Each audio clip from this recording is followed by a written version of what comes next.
Hi. My story starts on a Saturday morning and my phone rings. It's a case manager from the nursing home where I have several friends. The case manager says, "Heather, Alvin's not going to make it today. He's going to need you." All right, I'm on my way. So I show up. Nursing homes on weekends are typically very quiet. There's not a lot of activity happening.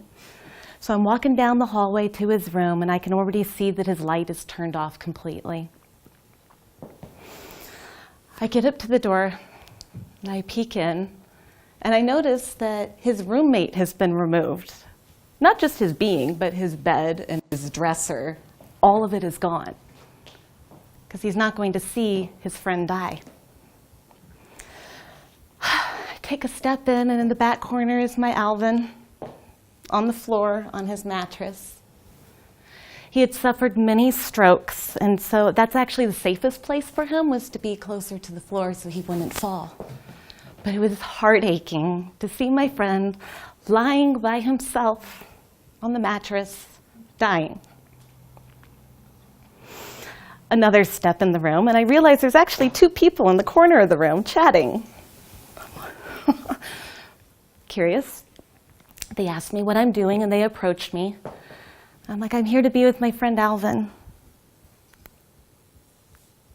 He's almost dead. He's not even going to know that you're here.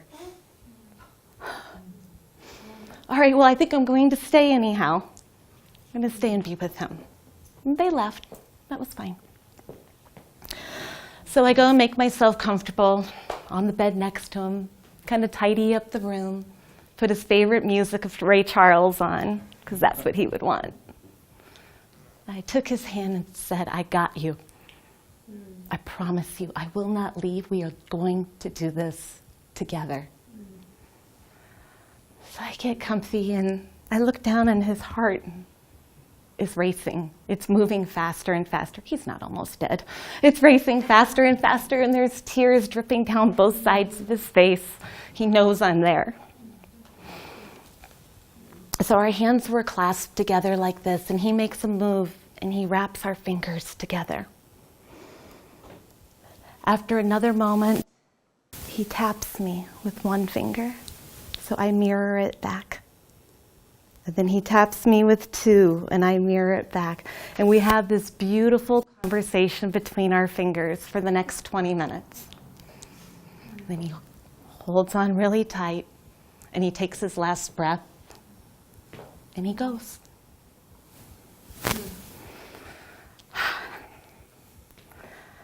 Several months later, I have another administrator from a nursing home call, say, "We need your help with Johnny."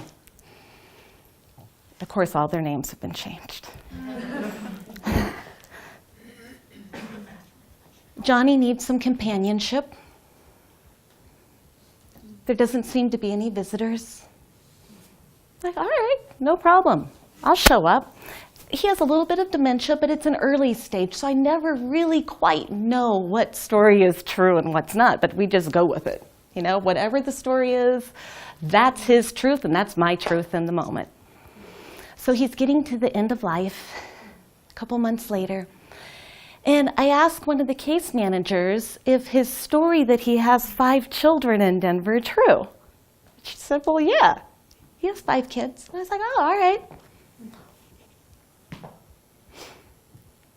Catch myself in judgment, but I'm like, I'm here showing up. Where are they? I've never seen any of these kids, and I'm there different days of the week and different times. So there was ample opportunity for me to meet one of the kids. And she said, "Nobody told you?" Told me what?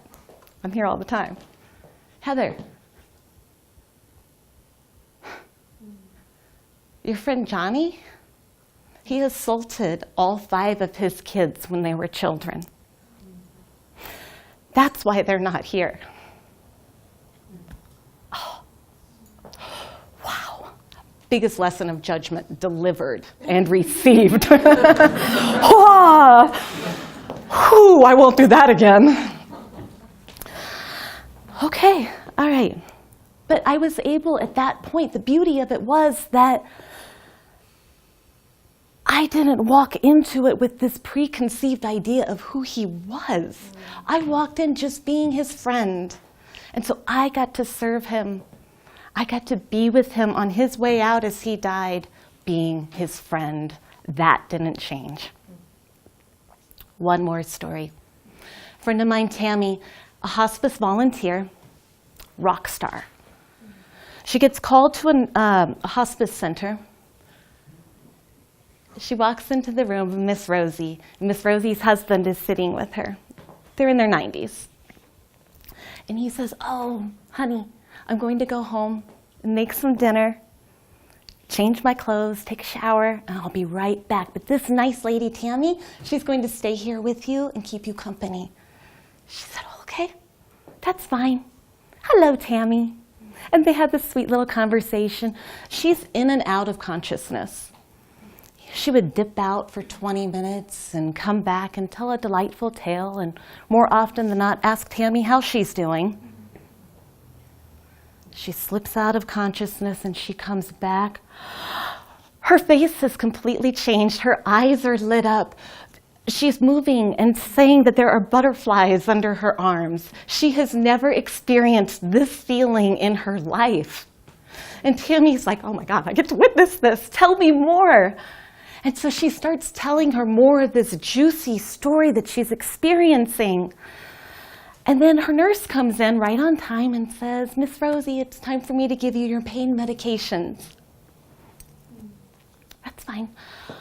But Rosie says, "But I'm not having any pain. I've never felt like this in my life." She's like, "But it's time. We need to do it right now." My friend Tammy, the hospice that she was working for, is not allowed to voice her opinion about anything medical going on because she is a volunteer and she's going to hold that oath. I mean, that's really important. But she was angst by it. She wanted to speak up for her. She wasn't able to. They go ahead and give her the pain medications, and within 2 minutes, she's non-responsive. And she doesn't speak another word. And she dies that night. Oh. I have to dip in.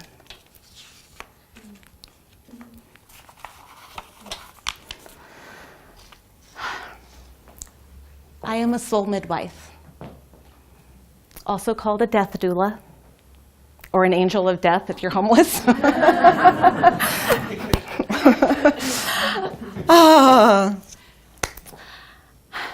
What does a death doula, a soul midwife do? We step in with a healing presence, and it's not about what we're doing, it's about being. It's about being radically present. I sit in death's presence and I welcome it and I honor it as a sacred life passage. I am devoted and dedicated to easing the fear of the dying. And as far as I can tell, it's really hard to get Google and Yelp reviews from the dead. I've tried. They send homeless people to me. But I try. What I have found, though, and what I believe, is that I bring a sweetness and I bring a comfort to them when they are dying. If nothing else, when they die, they know that they're loved.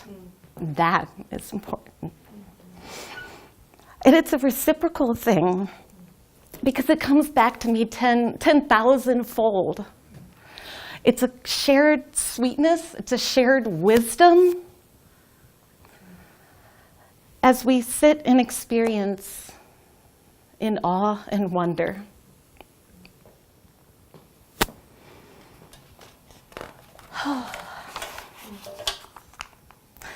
I believe it's fair to say that our culture is pretty fearful of death. When we find that we're approaching the end of our lives, we go to hospitals, nursing homes, care communities, and that's all lovely and great. But most of us say that we want to die at home. So what happened? the stories have not been coming down through the generations to us to teach us how to tend to our dying, to keep them at home. What does that look like? It can't just be one family member carrying the weight of all of it.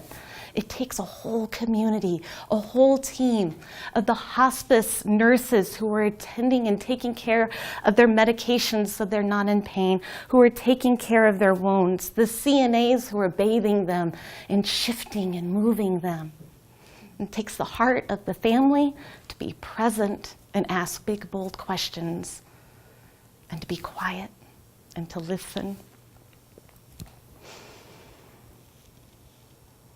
So when I step in to a home, what I'm finding is that the families are exhausted.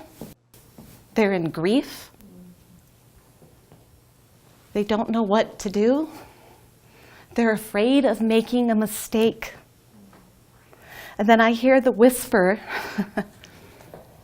how long is it going to take? How much longer? How much longer is she going to hold on? I can't take it anymore.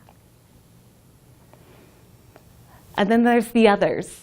There's everybody else who knows how you should be dealing with death, the deathing or the illness.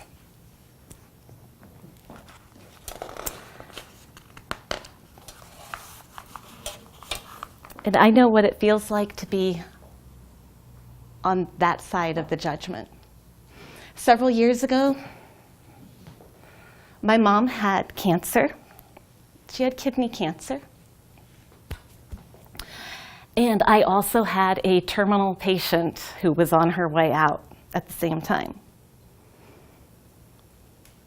But thinking about my mom's cancer, I couldn't even think about it. I couldn't talk about it. I couldn't step into it. I couldn't open up to a conversation because my mom's not going to die. I'm not losing her to cancer. So if I just put that in this little compartment over here, she's going to be just fine. Oh. So what did I do?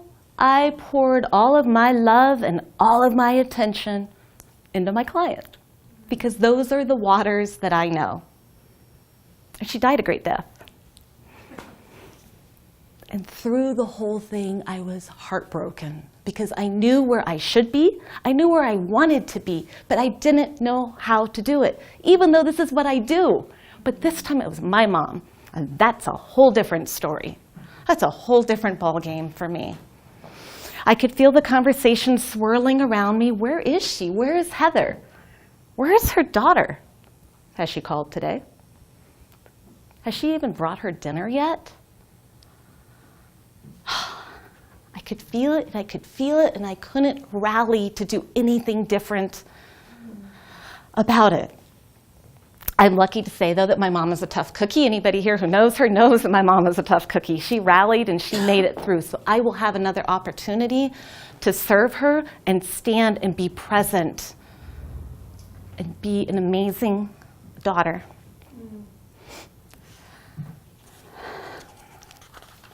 And with that, you know what? We're all doing our best. We're all doing our absolute best. I was doing the best that I could, and every single person in this story, from the beginning to the end, has been doing their absolute best. These lessons have helped me in becoming really present and really clean when I am serving. And what that means for me is that I carry no judgment. For anyone who is meeting death, I will be there. I will serve. I will protect you, and I will love you. If it's me that's called to serve because someone else can't be there, I am honored to support you. Just like for Johnny, despite what he did in his life, it took amazing grace and candor and grit for his kids to make that call to say, we need help. We cannot be there for our dad. He did awful things to us, but we still love him and we don't want him to die alone. So another role of a soul midwife is a gentle guidance. The family members might be lost in a well of grief, swirling with emotions, anticipating the change that is about to come. And it helps tremendously having an unbiased person there in that moment to help navigate those moments and hours.